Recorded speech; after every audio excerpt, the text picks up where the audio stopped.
Welcome to another historically defensible claim by Mr. Green, laboring after a pandemic.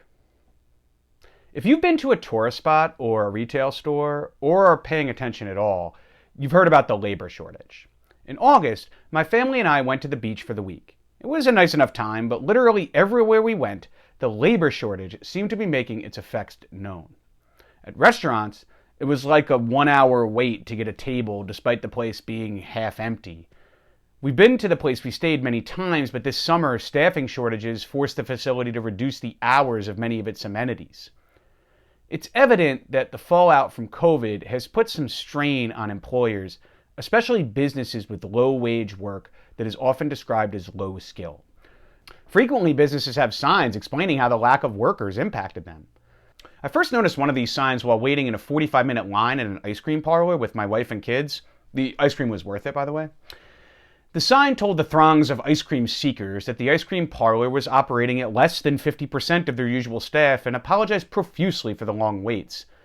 This sign didn't blame anyone or anything, it just stated the various changes forced on the employer because of a lack of labor at this seaside seasonal vendor. But it's not just at the shore. It's perhaps most understandable at vacation spots, the work being seasonal and all. But just walk around your community or listen to the announcements at the grocery store. Seemingly overnight, every service business was thrown into chaos by a lack of workers. Employers are so desperate, they're offering all kinds of concessions to get help through the door. We stopped for gas and coffee, it sucked, on the way to the beach, and the gas station chain was offering $500 signing bonuses and basically automatic hiring for anyone that applied. The thing is, this isn't the first labor shortage caused by a pandemic. It's happened before. After the Black Death, there was a massive labor shortage. It turns out 25 to 30% of the population dying from plague can have that effect. Source after source from the mid-14th century tells us of uppity workers and servants demanding high wages for the same work, and peasants pulling up stakes and moving to the next manor because that lord offered a better deal for tenant farmers. Up till now, the landowners held all the cards. Europe's population was growing and labor was plentiful. The lords also had a monopoly on violence. But now, with the number of available workers depleted and crops rotting in the fields, the medieval peasants and laborers for the first time in centuries had some leverage. And they used it.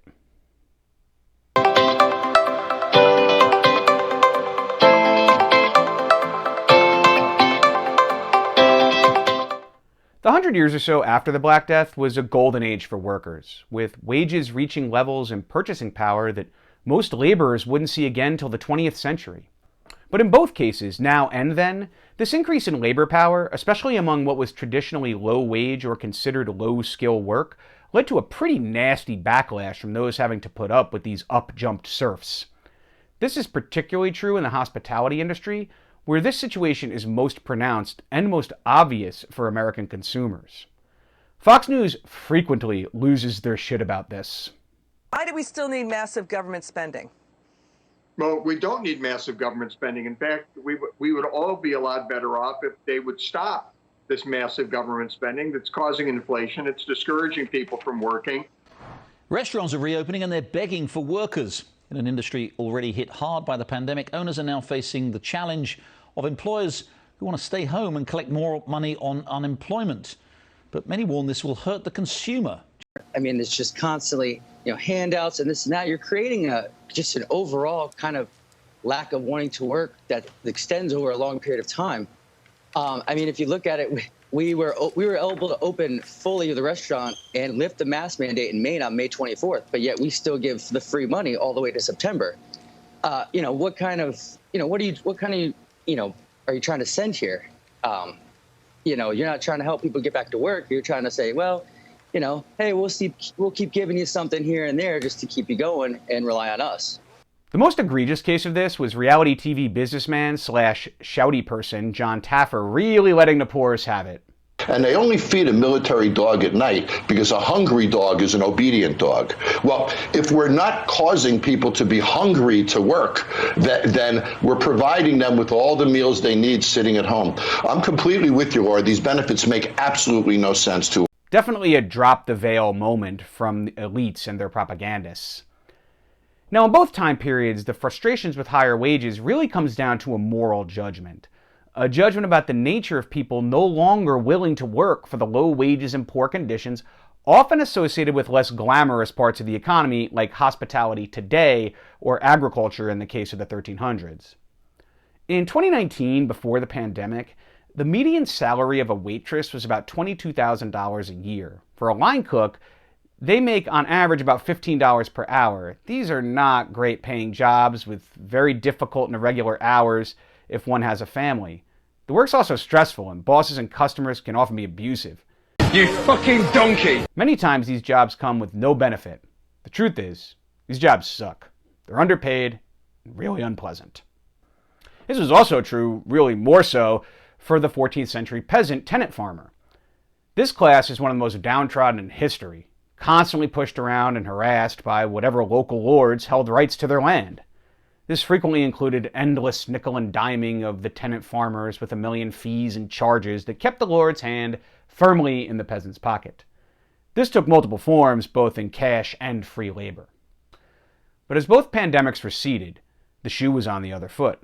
Workers suddenly had the power as their labor was needed more than ever, and the local landlord of the 14th century and the small business owner of the 21st were now getting squeezed by higher prices for many finished goods and workers demanding more and more pay or refusing to work at all. According to the Bureau of Labor Statistics, hospitality pay has gone up 80 cents an hour on average since April to about $16.50 per hour. The writers of the 14th century, writing to an elite audience, complained bitterly about the impact of the increased wages and greater autonomy on the affect and mentality of their social inferiors. Here's a smattering of examples. Matteo Villani, who lived in Florence during the time of the plague.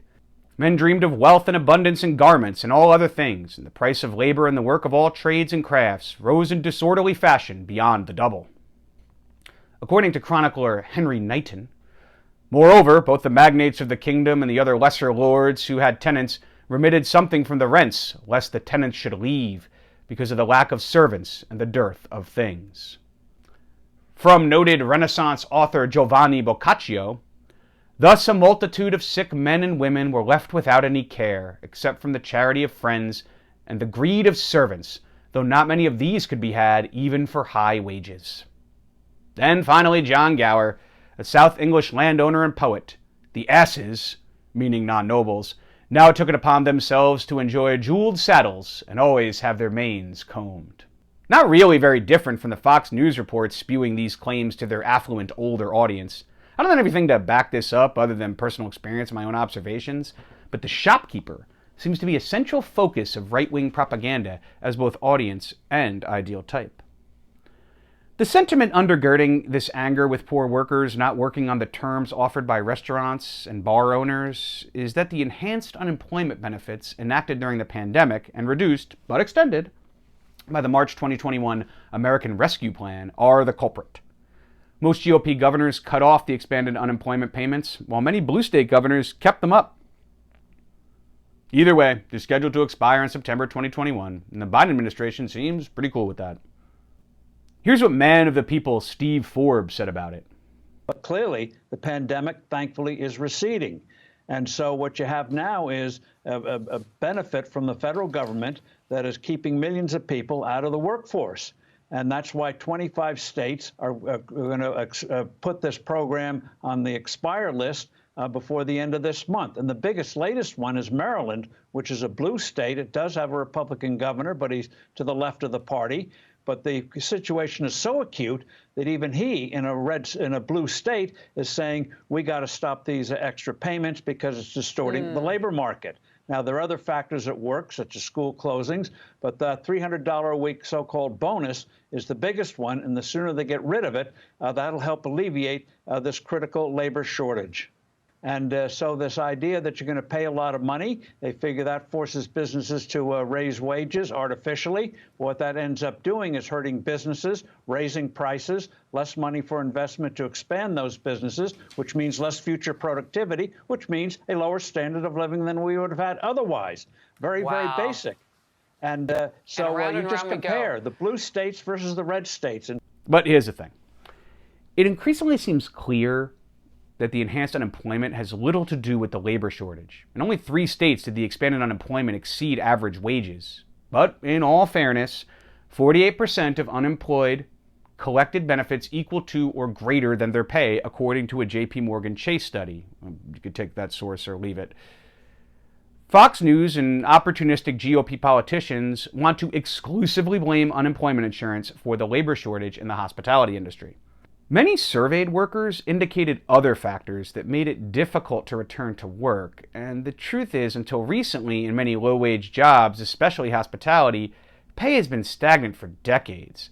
Given the rate of inflation, the federal minimum wage in 2021 should be about $12 or $13, but it's only $7.25 an hour. Increases in productivity, which Steve Forbes extolled, haven't been passed on to workers in decades, and up till now, workers haven't been able to do much about it. In the decades leading up to the Black Death, peasants across Western Europe were really struggling. After the salad days of the 12th and 13th centuries, things started to turn. A growing population created a labor surplus and drove down compensation and the terms offered to tenant farmers. That growing population also put a ton of pressure on the food supply, leading to more frequent and prolonged famines. Like the manner of old, the American workplace is often not a very pleasant place. Workers' rights have steadily declined, in large part due to a hostile government and judiciary, coupled with increasingly weak organized labor. The Supreme Court has upheld individual arbitration, preventing class actions by employees. Some employers have even forced low-wage workers into non-compete contracts. So in both Western Europe in 1347 and America in 2020, the most marginalized were most exposed to economic hardships, and as these pandemics ended, workers were ready to flex, for the first time in a long time, their newfound muscle. In many cases in the U.S., workers are fed up with poor conditions, long hours, and an irregular schedule. They're fed up with tyrannical bosses and precarious work in the gig economy. Fed up with a federal government that bails out bankers for their enormous fuck-ups, but is begrudging in offering any meaningful aid to people thrown out of work by the lockdowns and their aftermath. Oh, and where'd I get a lot of my specific statistics for this section?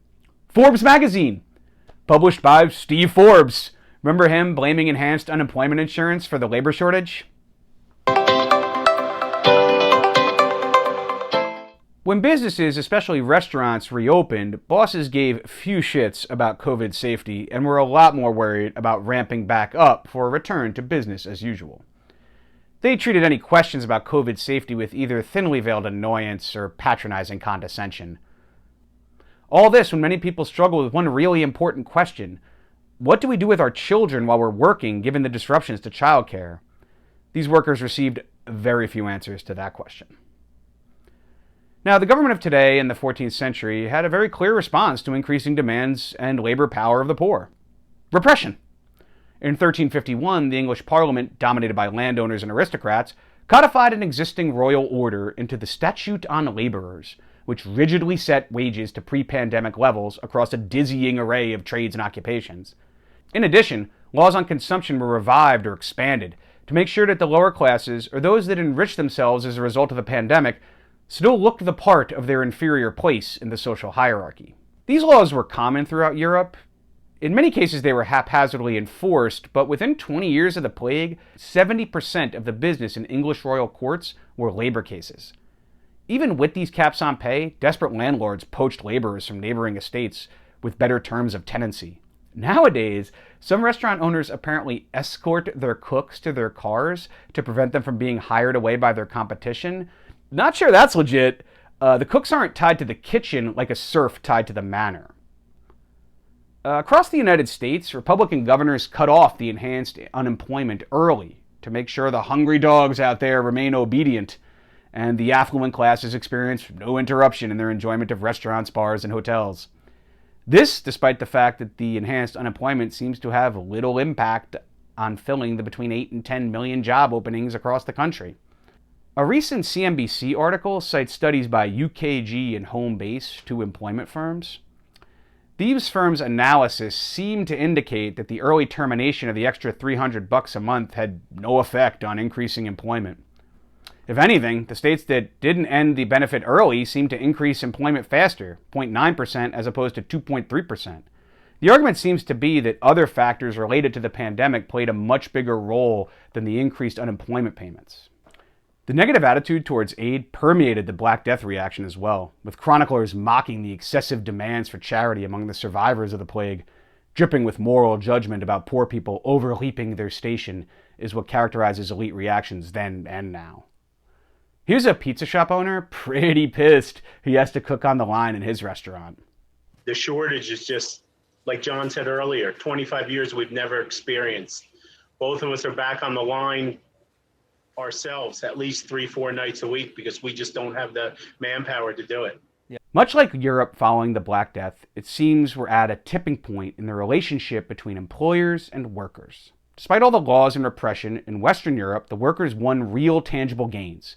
The trend away from serfdom was hastened and consolidated. Moreover, the traditional economic view is that tradesmen organized in guilds and towns overall greatly advanced their level of prosperity.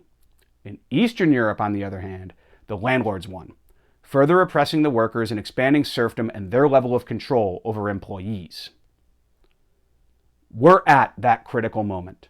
Are workers, fed up with years of stagnant wages and abuse, going to seize the initiative, or will ownership use their outsized influence with the state to slam the door on laborers, using the specter of inflation and some repackaged version of social Darwinism to demand line cooks and waitresses return to work under the same rotten conditions under which they have long labored? Thanks for watching another historically defensible claim. Please like, share, and subscribe. See you next time.